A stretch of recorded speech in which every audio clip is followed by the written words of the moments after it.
Hello and happy Sunday. This is Angela Joe, and just wanted to stop by and say a quick hello and happy Valentine's Day as well.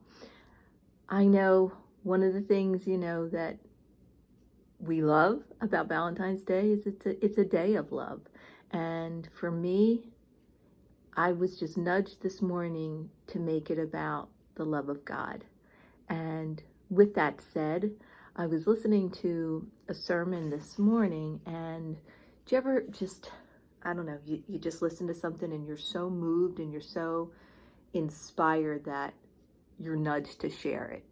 And that's the way I was feeling after I listened to this. So wherever you are on your love walk with the Lord, or, just in life in general, hopefully this message touches you, because I was vibrating so much that I just knew I needed to share.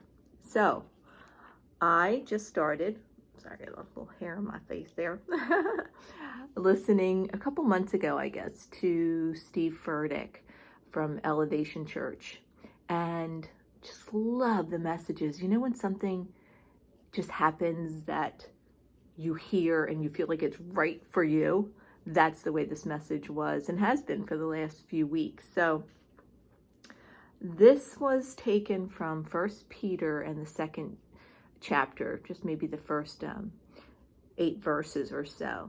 And it was about abandoning things that don't serve you, don't serve us in life. And primarily talking about comparison and envy and malice or slander. And especially with the world we live in now, we see those types of thoughts and those actions that are prevalent. But what about our lives? What about your life?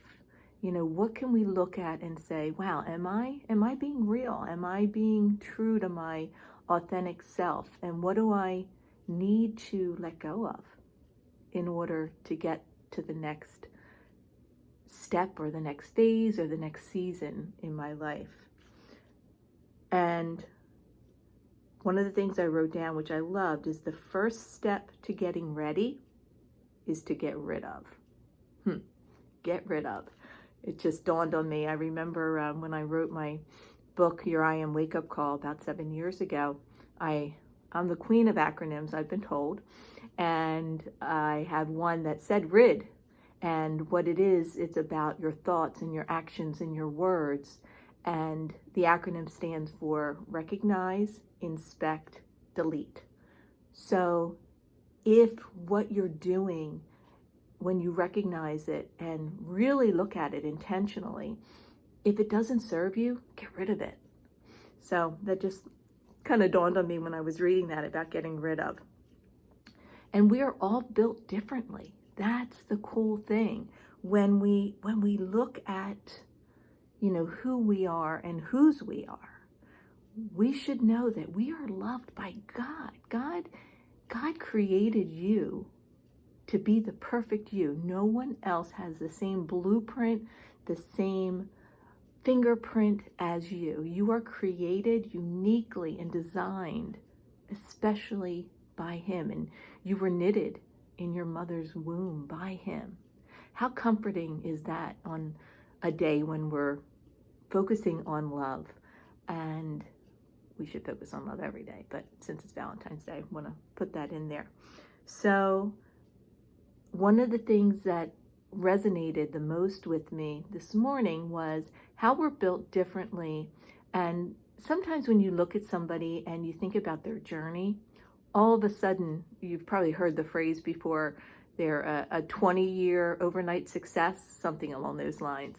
And sometimes we just see the way it is now, but we don't see what people have been through, what they, all the struggles that they have in their life. We just see the fast forward part of how it is today. And Steve Furtick was talking about a time-lapse testimony that, do you ever see one of those videos where everything is going really, really fast? and we look at it and, it's just like that time lapse. building something or just doing something, and we just see the end result, but we really don't see all the stuff that has led up to it. And he was referencing somebody building, excuse me, Legos, and this little kid and how he was building it, and it was just, days later and what it came to fruition. And isn't that the same with us in life? We fast forward, or we want to fast forward to the good stuff, but it's really the journey along the way that's shaping us and developing us. So when we compare our real life process to someone else's time-lapse testimony, that's where and when we can get tripped up. And I love it that when you think of whatever you're going through right now, if it feels like an impossible situation, kind of celebrate that, because know that's when God's going to do the greatest work in you and through you to make it an incredible outcome, because he uses all things for good for those who serve him. So, a couple other notes that I wanted to share. Oh, I love this part. He was talking about Gideon and his wife last week. Holly had mentioned on her sermon, because she did their sermon for their 15th anniversary of the church, about Gideon. And when he was in marching, he had thousands and thousands of troops with him, his army. And then when it came time, he only had like a few hundred left. And isn't that the case with us sometimes? I know for me personally, I feel like I may be building backwards. Like God has me at this place where he's just stripping me of things, and in order to add or in order to multiply.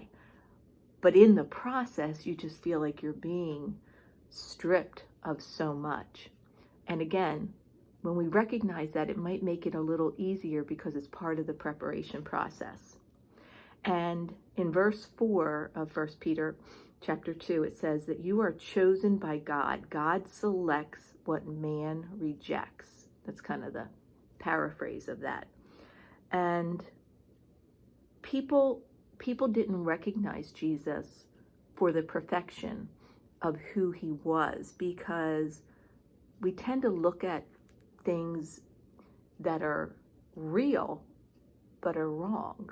So when something comes that is such perfection, when Jesus did appear, all those thousands of years ago, and in life today, in his perfection, we kind of miss it because our perspective is kind of skewed. So people didn't recognize the perfection in Jesus, and he was rejected.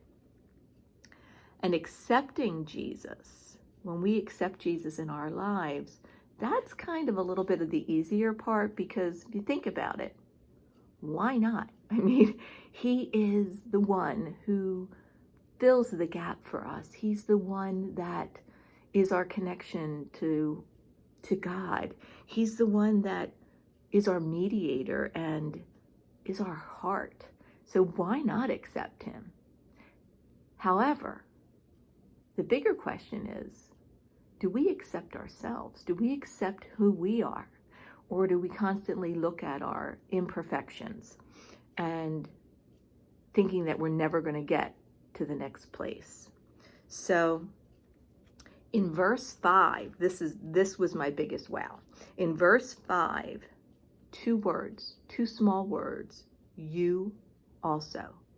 And he was talking about Jesus being the rock, the stone that we build our lives on. The 2 words that were the hinge for this verse, and I never saw this before until he said it, was you also are the stone that I am building on. So I'm going to say it again. He's the stone that we build on, but I am the stone that he builds on, and you are the stone that he builds on. How cool is that, to know that we are so important, that he is building on us as well? Just super cool. So, it's going to be different for each of us along the way. And it's important for us not to judge our transformation, your transformation, by someone else's testimony. I was thinking about a sizzle reel that I created that's on my email signature and I send out for my speaking engagements. And it's the best parts of some of my presentations. And I was thinking, you know what? I don't send out the deleted scenes. I don't send out the bloopers. I only send out the ones that is the complete reel, so to say, REEL, of the best. But it's not totally real. Just thought of that. Because it's the parts that we want people to see. So, and sometimes we delete the scenes of the messy, the stuff that's in the middle, and only send the highlights. And our journey is about God's kingdom, coming together. We're all imperfect people, but we're under grace, which is so amazing. So again, the real challenge is not just accepting the fact that we have such, and I hate to use that word, I don't want to use that word just when it comes to Jesus or even in general, but the fact of accepting Jesus is one thing, but accepting the process and his process with each of us is the key. The pattern of the world, I think sometimes, especially now with social media being in our face and so bombarded, to quiet the noise, we almost have to step away and get rid of things that are not serving us. And we don't want to build according to the pattern of the world, but by the pattern of his presence. I just love that part, the pattern of his presence. So it's about living our faith out loud in everything we do. And that's why I wanted to come to you today, just to share a couple of those nuggets. And let me see, I know there was a couple other things I wanted to share about building by grace, and that building on what blueprint God gave you individually. Again, we all have those individual blueprints. And what is that? Asking God, how do I spend my day? Who do I talk to? What do I do? Ask him to unfold it so that you can see it and walk in it. And then lastly, that I am accepted by God just the way I am. And you are accepted by God just the way you are. And remember this, being perfect is not real, but being real is perfect. Have a blessed day, and thanks for tuning in. Bye-bye.